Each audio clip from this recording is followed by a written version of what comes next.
Okay, so we're back. I got my measuring tool. So the length of this, I'm using millimeters.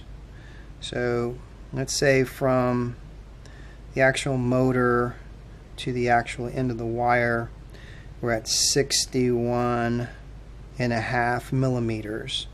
And that's approximate. I mean, you can kind of make it a little bit less, but you got to be very careful, because what you want to do is you don't want to make it too short where you're stretching the wires too tight. So let's go ahead and put it back together again. Alright, so remember, we got to put our housing back, and the way we had it sticking out this way, and you pop it right back in place. And kind of what I did, because there's, you got 4 holes on the bottom of this motor, and you want to kind of line it up with the screw. So what I did was I used a screw here, and I placed it inside like this, and generally just tightened it back up, and it lined it up. Remember, well, actually trying to tell you what's going to happen is that when you are putting this back into the Solo, these other 3 holes here are the longer screws that are going to go through the actual body of it. It's going to start tightening up the motor on these sides, and of course this is your last one. So this screw doesn't get hit with the screw. This actually holds the motor in place.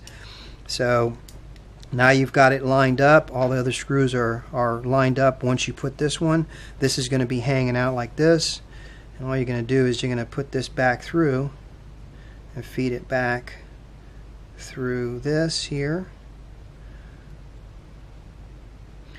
and then this way we can go ahead and solder. Remember, once you put this together, what is going to happen is that you may end up having the motors running the improper direction. So all you have to do is just reverse 2 wires, and I'll show you. You can do it when this is assembled, not in the Solo, but when it's on the bench. So we're going to go ahead and push it like this, push it a little further in place like that, and then you're going to see where it's going to tighten up. Now I'm going to show you how we're going to push this back in and melt it back in place. If you want, you can do 2 things. You can either solder this now, which I can show you how to do that. You can take this, and if once you assemble it, don't worry, you don't have to unassemble it again to get the wires to flip. What you do is basically, once it's assembled, then you can take one of these 2 wires, or this one or that one, whichever is easier to get to, and just flip them if the motor is running in the wrong direction. Hopefully I got this corrected. So I'm going to use my hot iron and be very careful and take off any excess solder off of the tip of the solder iron so you don't end up having it splash. Now, I did put a little bit of bead of solder on this board, and remember, you don't want to keep it on there longer than you have to. That's one. This one you can kind of face the other direction, like facing it the opposite direction. This one has a hair strand. I can see I got to put a little bit more solder on it because it doesn't have enough. So let's go ahead and add a little bit more solder on this one here.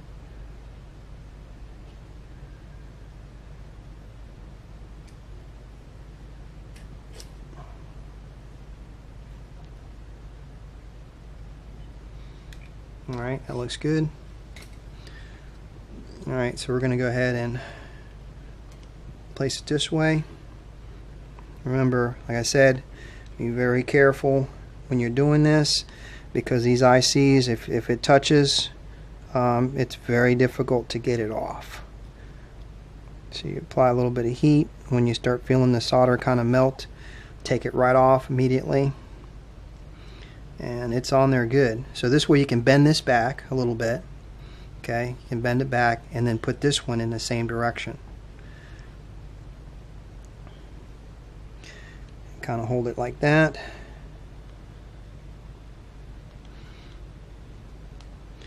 And let's solder this one here. You got to kind of make a turn here. Again, you got to be very careful. Remember, put that bead of solder on there.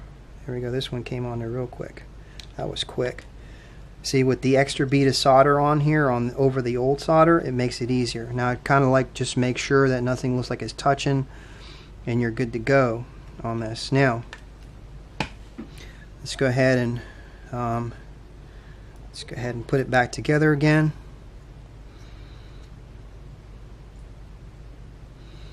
And this is going to go. Okay, so let's see if I got it. Hopefully I don't have to. That one's popping in good.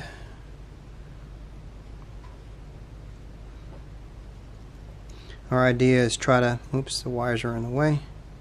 Let's go ahead and move them.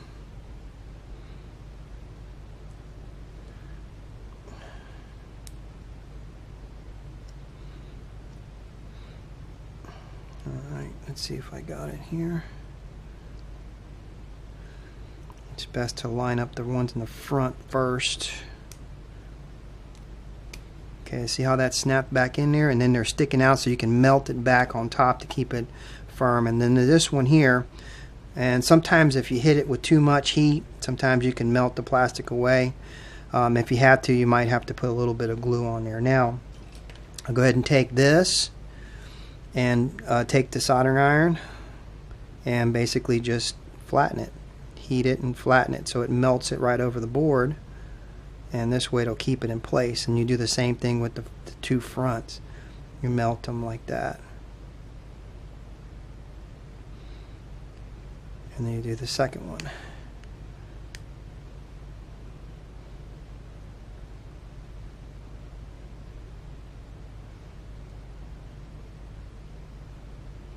And flatten it out, and it keeps it right in place.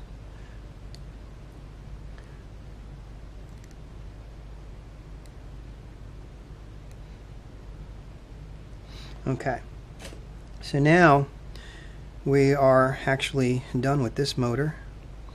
So you're going to just make sure. Now, before you mount this back in the Solo, and what we're going to do is I'm going to put it on pause, and I'm going to show you what I'm going to do so I can make some more room for the Solo before you mount it, so we can find out if we have the right direction on this motor. So let me go ahead and I'll come right back to you again.